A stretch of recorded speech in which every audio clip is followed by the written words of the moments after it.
Hi hello welcome to Big TV. నేను మీ Gautami. So government ఎన్నో యాప్స్ని ఇంట్రడ్యూస్ చేస్తూ ఉంటుంది. అందులో మనకి ఉపయోగపడేవి ఏవి, ఉపయోగపడనివి ఎన్ని అన్నది ఎంతమందికి తెలుసు? సో ఈ మధ్య కాలంలోని సంచార్ సతి అనే ఒక యాప్ ఏదైతే ఉందో ప్రతి ఒక్క యూజర్స్ మొబైల్లోనే ఉండాలి. బేసిక్గా ఏ ఒక్క మొబైల్ ఫోన్స్ బ్రాండ్స్ ఏవైతే ఉంటాయో వాళ్ళు ఎటువంటి యాప్స్ అయితే డైరెక్ట్ మొబైల్ ఫోన్తో ఇంట్రడ్యూస్ చేస్తారో సో ఈ యొక్క యాప్ గురించి కూడా అలానే అన్ని ఫోన్స్లో కూడా ఇన్స్టాల్ చేసేటట్టు చేయండి. అండ్ ఎవరు కూడా అన్ఇన్స్టాల్ చేయకుండా కూడా చేయండి. సో దీనివల్ల చాలా మందికి అడ్వాంటేజెస్ ఉన్నాయి. ఎందుకంటే రోజు రోజుకి పెరిగిపోతున్న సైబర్ క్రైమ్స్ కావచ్చు, లేకపోతే వీటన్నిటి నుంచి కూడా యూజర్స్ రక్షింపబడతారు అని చెప్పి కూడా పార్లమెంట్లోని దీని గురించి డిస్కషన్ కూడా రావడం జరిగింది. సో నిజంగానే ఆ యాప్ అంతా సేఫ్ అండ్ సెక్యూరా? సో దీనివల్ల సైబర్ క్రైమ్స్ జరిగే అవకాశాలు తక్కువగా ఉంటాయా? సో మొబైల్ ఫోన్స్ ఒకవేళ పోయేటప్పుడు మన డాక్యుమెంట్స్ కావచ్చు, లేకపోతే మన పర్సనల్స్ డీటెయిల్స్ కావచ్చు, అవన్నీ కూడా మనం సేవ్ చేసుకునే అవకాశాలు ఉన్నాయా? సో వీటి గురించి తెలుసుకుంది వాళ్ళ మనతో పాటు cyber crime expert Nallamothu Sridhar గారు ఉన్నారు. సార్ నమస్తే. సో యాప్ గవర్నమెంట్ చాలా ఇంట్రడ్యూస్ చేస్తూ ఉంటుంది, ముఖ్యంగా లేడీస్కి సంబంధించి కావచ్చు, సేఫ్టీ అండ్ సెక్యూరిటీకి సంబంధించి కావచ్చు. బట్ కొంతమందికి అది అర్థం కాకనో లేకపోతే అవేర్నెస్ లేకనో అవి అలానే ఉపయోగం లేకుండా ఉండిపోతూ ఉంటాయి. సో ఇప్పుడు రీసెంట్గా ఈ యాప్కి సంబంధించి కూడా సో పార్లమెంట్లోని అంత పెద్ద డిస్కషన్ పెట్టారంటే ఎస్ డెఫినెట్గా ఇది యూజర్స్కి యూజ్ అవుతుంది అని అయితే అనుకుంటున్నారు. అండ్ దీనివల్ల అడ్వాంటేజెస్ ఎంతవరకు ఉన్నాయో డిసడ్వాంటేజెస్ కూడా అలాగే ఉన్నాయని చెప్పి మరొక వాదన వినిపిస్తుంది. సో నిజంగానే యాప్ మనకి అంత సేఫ్ అండ్ సెక్యూర్ అంటారా? మెయిన్ ప్రతిపక్షాలు చెబుతున్నట్లుగా ఇది ప్రాబ్లమాటిక్, ఇది అన్ఇన్స్టాల్ చేయడానికి లేదు అని చెప్పేసి అని స్టార్టింగ్లో ప్రతిపక్షాల యొక్క వాదన విన్నప్పుడు నేను కూడా కొన్ని మీడియా ఛానల్స్లో అన్ఇన్స్టాల్ చేయడానికి లేకపోతే అది బేసికల్గా ఏమవుతుందంటే గవర్నమెంట్ ఇప్పుడున్న ప్రభుత్వం లేదా భవిష్యత్తులో వచ్చే ప్రభుత్వాల్లో if they have complete control అనే స్మార్ట్ ఫోన్ డెఫినెట్గా అది ప్రాబ్లం అవుతుందని చెప్పేసి అన్న విషయాన్ని నేను కొన్ని మీడియా ఛానల్స్లో మాట్లాడటం జరిగింది. కానీ అదే రోజు వాస్తవంగా 2 days బ్యాక్ పెమ్మసాని చంద్రశేఖర్ గారు డైరెక్ట్గా క్లారిఫికేషన్ ఇచ్చున్నారు. ఏమి ఇచ్చున్నారు? దీన్ని యూ కెన్ డిజేబుల్, ఓకే, దీనికి కావాలంటే అన్ఇన్స్టాల్ చేసుకోవచ్చు. అట్ ద సేమ్ టైం ఇది ఎలాంటి పర్మిషన్స్ తీసుకోదు. సహజంగా ఏం జరుగుతుందంటే మనకేదో కాల్ వచ్చిన తర్వాత వాడు ఏం చేస్తున్నాడు, మన అకౌంట్ను తస్కరించడం కావచ్చు, లేదా ఓటీపీ అడగడం కావచ్చు, ఏదో సంథింగ్ మ్యానిపులేట్ చేయడానికి ట్రై చేస్తున్నాడు. ఆ మూమెంట్లో మనం అక్కడ రిపోర్ట్ అనే బటన్ ప్రెస్ చేస్తే కనుక అదేం చేస్తుంది, సంచార సాతి యాప్ ఈ రిపోర్టు డేటా మొత్తాన్ని కూడా క్రౌడ్ సోర్స్డ్ డేటా అంటాం. అంటే దేశంలో ఉండే కొన్ని కోట్ల మంది ఇలాగ ఏదన్నా ఇది ప్రమాదకరమైన ఫోన్ కాల్ అన్న విషయాన్ని వీళ్ళుగా ఆ కాళ్ళు సారాంశాన్ని బేస్ చేసుకొని రిపోర్ట్ చేస్తే ఈ సమాచారం మొత్తాన్ని సేకరించి ఇదే వ్యక్తి మళ్ళీ ఇంకొకళ్ళు కాల్ చేయకుండా ఫ్లాగ్ చేసేలాగా ఈ యాప్ పనిచేస్తుంది. ఓకే, అది మన చేతిలోనే ఉంటుంది, డైరెక్ట్ మనమే బ్లాక్ చేసే విధంగా. మనం బ్లాక్ చేయటం అంటే ఇప్పుడు నేను రిపోర్ట్ కొట్టున్నాను, నాకు కాల్ వచ్చింది, ఇది ప్రమాదకరమైన అన్న విషయం నాకు అర్థమైపోయింది, వాళ్ళు మాట్లాడే మాటలను బట్టేసి నేను రిపోర్ట్ కొట్టా. రిపోర్ట్ కొట్టిన తర్వాత ఏమవుతుంది, ఇలాగా ఒక 10 మంది 100 మంది రిపోర్ట్ కొట్టారు అనుకుందాం. అలాంటి వ్యక్తి కాల్ చేస్తే ఈ 100 మంది రిపోర్ట్ కొట్టారు కాబట్టి ఇది ఫ్లాగు అని చెప్పేసి అనే విషయాన్ని నెక్స్ట్ ఇదే వ్యక్తి ఈ నేరస్తుడు ఇంకొకళ్ళు కాల్ చేసినప్పుడు వాళ్ళ స్క్రీన్ మీద కనబడిద్ది, it is spam, so don't reply to this message అని చెప్పేసి కాల్ అని చెప్పేసి వస్తుంది. అంటే దేశంలో మనం ప్రాక్టికల్గా చూస్తే సరే ప్రతిపక్షాలను క్లారిఫై చేసిన తర్వాత నెక్స్ట్ దీనికి వెళ్తాను. దీంట్లో అన్ఇన్స్టాల్ చేయడానికి స్కోప్ ఉంది కాబట్టి ఏ ప్రాబ్లము లేదు. సో ఇదేదో ప్రైవసీ ప్రాబ్లం అనుకోవడానికి కూడా మేమేం పర్మిషన్స్ తీసుకోమని చెప్పేసి అన్న విషయాన్ని చంద్రశేఖర్ గారు చెప్పున్నారు. ఏం పర్మిషన్ ఉంటుంది, మ్యాక్సిమం రిపోర్ట్ బటన్ ప్రెస్ చేయడమే ఉంటుంది, అంతేగాని ఫొటోస్, వీడియోస్, మైక్రోఫోను లేకపోతే ఇలాంటి ఫోన్లో ఎలాంటి పర్మిషన్స్ ఈ యాప్ తీసుకోదన్న విషయాన్ని ఆయన క్లారిఫై చేశారు. కాబట్టి ఎట్టి పరిస్థితులు దీని గురించి డౌట్స్ పెట్టుకోవాల్సిన అవసరం లేదు. రెండోది, నేరాలను ఎలా అడ్డుకట్ట ఇస్తుందంటే వాస్తవంగానే పోలీస్ డిపార్ట్మెంట్కి సైబర్ క్రైమ్స్ మీద ఇన్వెస్టిగేషన్ మీద ట్రైనింగ్ ఇచ్చేటప్పుడు మాకు ఎస్ఓపీస్ అని చెప్పేసి అంటాం. ఏంటి టోటల్గా కేసుని ఎలా డీల్ చేయాలి, ఇన్వెస్టిగేషన్లో ఆధారాలు ఎలా సేకరించాలి, వీటన్నిటిని ట్రైనింగ్ ఇస్తూ ఉంటాం. ఇంత ప్రొసీజర్ చేసినా కూడా ఈ ప్రొసీజర్లో ఒక కేసు ఉదాహరణకి మీకే డబ్బులు పోయినాయి అనుకోండి, డబ్బులు పోతే ఈ ఎస్ఓపి క్రియేట్ చేసేసి మొత్తం ఎవిడెన్సెస్ క్యాప్చర్ చేసేసి మొత్తం మీనింగ్ఫుల్ కంక్లూజన్లో మీ డబ్బులు వెనక తీసుకొచ్చేలా కేసు క్లోజ్ చేయాలంటే కనుక దాదాపు ఒక కేసుకు వచ్చేటప్పటికి 10-15 రోజుల దగ్గర నుంచి కొన్నిటికి 2-3 నెలల టైం పడుతుంది. సో డబ్బులు పోగొట్టుకున్న వాళ్ళు ఏమంటారు, మా డబ్బులు పోయినాయి, పోలీసులు పట్టించుకోవట్లేదు, ప్రభుత్వాలు పట్టించుకోవట్లేదు అంటారు. సో ఒక్కసారి నేరం జరిగి డబ్బులు పోయిన తర్వాత దానిని ఇన్వెస్టిగేట్ చేసి ఎంత టైం తీసుకొని దాన్ని సాల్వ్ చేయటం అనేది ఎంత ఇబ్బందికరమైన ఇది. కాబట్టి దీన్ని ఇనీషియల్ స్టేజ్లోనే కంట్రోల్ చేయగలిగితే బాగుంటుంది అన్న ఉద్దేశంతో ఈ యాప్ అనేది ప్రభుత్వం తీసుకొచ్చింది. లాస్ట్ 1 year నుంచేసి దీని మీద మేము వర్క్ చేస్తున్నాం అన్న విషయాన్ని చంద్రశేఖర్ గారు ఒక మీడియా దీంట్లో చెప్పడం జరిగింది. సో ఏమేమి చేసి ఉన్నాము, సో ఈ టైప్లో దీన్ని మరింత ట్రాన్స్పరెంట్గా చేయడం కోసం ఎలాంటి ప్రికాషన్స్ తీసుకున్న ఎవ్రీథింగ్ ఆయన చాలా క్లియర్గా మెన్షన్ చేస్తున్నారు. కాకపోతే దురదృష్టవశాత్తు ఏం జరిగిందంటే ఈ యాప్ గురించి ఫస్ట్ వచ్చిన వెంటనే ప్రతిపక్షాలు వచ్చేటప్పటికి ఇమ్మీడియట్లీగా ఇది అన్ఇన్స్టాల్ చేయడానికి లేదు, వీళ్ళు ట్రైయింగ్ టు స్పై పెగాసస్ లాగా ఇది కూడా అని చెప్పేసి అని ఎప్పుడైతే వాళ్ళు అంట స్టార్ట్ చేస్తున్నారో దేశం మొత్తం కూడా ఇదేదో సంథింగ్ ప్రభుత్వం గూఢచర్యం చేస్తుందని చెప్పేసి అనే భ్రమ అనేది క్రియేట్ అయింది. సో అందుకని ఏంటంటే నిజం గడప దాటే లోపల అబద్ధం ఊరంతా చుట్టూ వస్తుందని చెప్పేసి అన్న దానికి సో ఒక టెక్నాలజీ ఎక్స్పర్ట్ అయి నేను కూడా ఆ రోజు మీడియా ఛానల్స్లో 2-3 ఛానల్స్లో ఇది ప్రభుత్వం ఎలా ఇన్స్టాల్ చేస్తుంది బై డిఫాల్ట్ వీ షుడ్ యూజర్కు ఛాయిస్ ఉండాలి కదా అని చెప్పేసి నేను కూడా మాట్లాడిన సందర్భం ఉంది.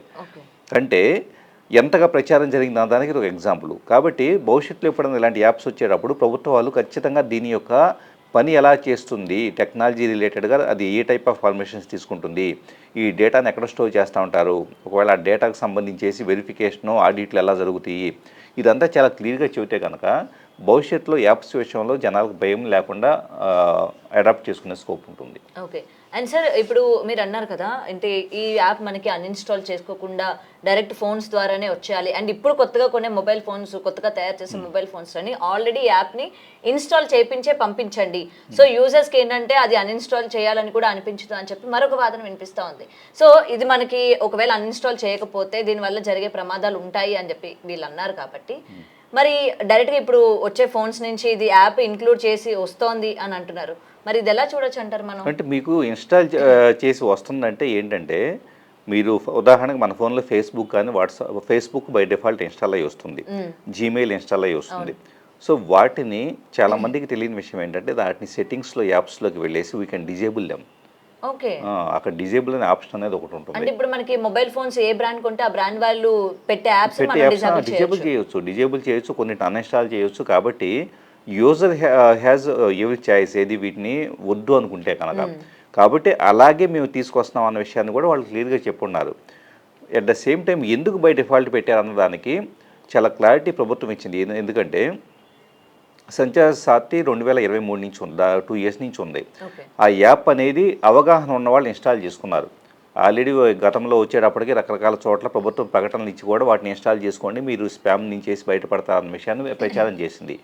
అయినా కూడా ఏం జరుగుతుందంటే కనుక గ్రామీణ ప్రాంతాల్లో ఉన్న వాళ్ళు కానీ లేకపోతే పెద్దగా చదువుకోని వాళ్ళు కానీ వీళ్ళంతా ఏంటంటే దీన్ని ప్లే స్టోర్కి వెళ్ళేసి యాప్ స్టోర్కి వెళ్ళేసి డౌన్లోడ్ చేసుకోవాలంటే కనుక అవగాహన లేకపోవడం వలన ఇగ్నోర్ చేయడం స్టార్ట్ చేస్తున్నారు. సో ఒక మంచి సర్వీస్ ఉండి దీన్ని అందరూ ఉపయోగించుకోలేకపోతున్నారు కదా. కాబట్టి దీన్ని కొత్తగా కొనే ఫోన్స్లోనూ ఎగ్జిస్టింగ్ ఫోన్స్లోనూ ఆన్ ది ఫ్లై అప్డేట్ రూపంలోనూ ఇస్తే ఈ యాప్ అందరి దగ్గర రెడీగా హోమ్ స్క్రీన్లో ఐకాన్ రూపంలో ఉంటే కనుక ఈ యాప్ ఒకటి ఉంది కదా, ఏదైనా సస్పీషియస్ కాల్ వస్తే వీ కెన్ రిపోర్ట్ అన్నదే పీపుల్ రిజిస్టర్ అవుతుంది అన్న ఉద్దేశంతో ప్రభుత్వం ఇలా తీసుకొచ్చింది. అంటే మెయిన్ టెక్నాలజీలో ఉన్న ఒక ఫ్లా చెబుతాను. మనం ఏదో చాలా యాప్స్ ఇన్స్టాల్ చేస్తాం, ఆ యాప్స్ నెక్స్ట్ స్క్రీన్స్లో వెళ్తూ ఉంటాయి. అది ఉందన్న విషయం కూడా తర్వాత మనం రోజువారీ వాటిని వాడతాం తప్పించేసి ఉందన్న విషయాన్ని కూడా పట్టించుకోము. సో దీన్ని అందుకని ప్రభుత్వం ఏం చేస్తుందంటే హోమ్ స్క్రీన్లో అందరికీ కనపడేలాగా ఒక ఐకాన్ రావాలన్నట్టుగా కూడా మ్యాండేట్ చేసింది. మ్యాండేట్ చేయటం అనేది ఫర్ ద సేక్ ఆఫ్ దేశవ్యాప్తంగా జరుగుతున్న కేసెస్ విపరీతంగా ఉన్నాయి కాబట్టి, ఆర్థికపరమైన నేరాలు ఎక్కువగా ఉన్నాయి కాబట్టి వాటిని తర్వాత ఇన్వెస్టిగేషన్ మీద ఫోకస్ చేయడం కాకుండా ముందు ఫస్ట్ ఇన్స్టాన్స్లోనే బ్లాక్ చేయాలనే ఉద్దేశంతో ఈ యాప్ని తీసుకొచ్చినట్లుగా మనకు అర్థమవుతుంది. ఓకే. సో ఈ మధ్య కాలంలోనే స్మార్ట్ ఫోన్ లేని వ్యక్తి ఎవరు లేరు. చిన్న రైతు దగ్గర నుంచి ప్రతి ఒక్కరి దగ్గర స్మార్ట్ ఫోన్ ఉంది. అయితే సార్ ఇప్పుడు చదువుకున్న వాళ్ళకి ఇప్పుడు కాల్ వస్తుంది, అది స్పామ్ కాల్, మనకి అది అలర్ట్ చేస్తుంది, దాన్ని మనం రిపోర్ట్ చేయాలి అన్నది మనకి తెలుసు. బట్ అన్ఎడ్యుకేటెడ్ వాళ్ళు ఉంటారు, అది మనం రిపోర్ట్ చేయాలి అన్న విషయం కూడా వాళ్ళకి తెలియదు. మరి అలాంటప్పుడు దానివల్ల యూజ్ ఏముంటుంది అంటారు? రిపోర్ట్ చేయాలి మనం ఇది స్పామ్ కాల్ అని తెలియకుండా డైరెక్ట్ ఇప్పుడు ఫోన్స్ మనం కొంటూ ఉంటాము ఎనీ బ్రాండ్. సో అందులోనే ఈ యొక్క అంటే డైరెక్ట్ అటువంటి స్పామ్ కాల్ కనుక వస్తే ఫోనే దానంతా తను యాక్టివేట్ చేసుకొని రిపోర్ట్ చేసే విధానాన్ని ఎందుకు క్రియేట్ చేయకూడదు? సపరేట్ ఒక యాప్ అనేది క్రియేట్ చేసి అది కొంతమందికి అర్థమయ్యి కొంతమందికి అర్థం కాక, సో ఎందుకు ఇదంతా? అంటే స్పామ్ కాల్ అనేది బై డిఫాల్ట్ వచ్చినప్పుడు ఇది స్పామ్ కాల్ అన్న విషయాన్ని ఆటోమేటిక్గా ఐడెంటిఫై చేయడానికి ఇప్పటిదాకా ఇది లేదు. ఓకే. ఇప్పుడు భవిష్యత్తులో రావచ్చు ఏఐ బేస్డ్గా వాయిస్ ఆల్గారిథంని బేస్ చేసుకొని సో ఈ మనిషి ఏదో సంథింగ్ సస్పీషియస్ స్టోరీ వెళ్తున్నాడు అని చెప్పేసి ఐడెంటిఫై చేసి అది స్పామ్గా ఫ్లాగ్ చేసేలాగా భవిష్యత్తులో రావచ్చు. కానీ ప్రస్తుతానికి అదేమీ లేదు. సో ఇప్పుడేమవుతుంది, ఒక యాప్ రూపంలో చేయాల్సి వస్తుంది. ఈ యాప్ అనేది మీరు అన్నట్లుగా అందరికీ తెలియదు కదా, మరి ఎలాగని చెప్పేసి అంటే ప్రభుత్వాలు వచ్చేటప్పటికి నెక్స్ట్ యాప్ తీసుకొచ్చిన తర్వాత ఇప్పుడు ఎలాగైతే మనం ఎవరికైనా కాల్ చేసేటప్పుడు లేదా అప్పుడప్పుడు ఎస్ఎంఎస్ రూపంలోనో వస్తుందో అలాగే అలర్ట్స్ పంపించడం కోసం రెడీగా ఉన్నాయి, అవేర్నెస్ క్రియేట్ చేయడం కోసం. అలాగే సినిమా హాల్స్లో స్టార్టింగ్లో వచ్చేటప్పుడు స్లైడ్లు వేయటం కానీ, న్యూస్ పేపర్స్లో ఎలా రిపోర్ట్ చేయాలని చెప్పేసి చేయడం కానీ, ఇలా రకరకాల పద్ధతుల్లో ఒక కామన్ మెన్న కూడా ఈ యాప్ ఒకటి మీ ఫోన్లో ఉంది, దీని ద్వారా you can report anything suspicious అని చెప్పేసి అనే దానిలాగా చేయడానికి సిద్ధంగా ఉన్నాయి. అప్పుడు నిజంగా చెప్పాలంటే అది చాలా ఎఫెక్టివ్ మెథడ్. ఎందుకంటే వ్యక్తిగతంగా నేను లాస్ట్ 10 years నుంచి రకరకాల సైబర్ క్రైమ్స్ మీద మీడియాలో మాట్లాడుతున్నా. ఎన్నిసార్లు మాట్లాడినా అదే రకమైన క్రైమ్స్ మళ్ళీ ఎవరో మోసపోయారని మరుసటి రోజు చూస్తూ ఉన్నాం. అంటే మీడియాలో ఏదో లిమిటెడ్ సెట్ ఆఫ్ పీపుల్ని మన అవగాహన ఇవ్వటం అనేది ఒక ఎత్తు అయితే, అది ఫ్రాగ్మెంటెడ్ అయితే, ప్రభుత్వం వచ్చేటప్పుడు ఒక యాప్ని మ్యాండేటరీ చేసి దాన్ని ఇది ఒకటి మీ దాంట్లో ఉందన్న విషయాన్ని మళ్ళీ ప్రచార మాధ్యమాల ద్వారా, సినిమా ద్వారా, లేకపోతే ఎస్ఎంఎస్ల రూపంలో లేదా వాయిస్ మన ఫోన్ కాల్ చేసేప్పుడు వాయిస్ రూపంలో చెబుతూ ఉంటే కొంతకాలానికి అది బ్రెయిన్లో రిజిస్టర్ అయిపోతుంది.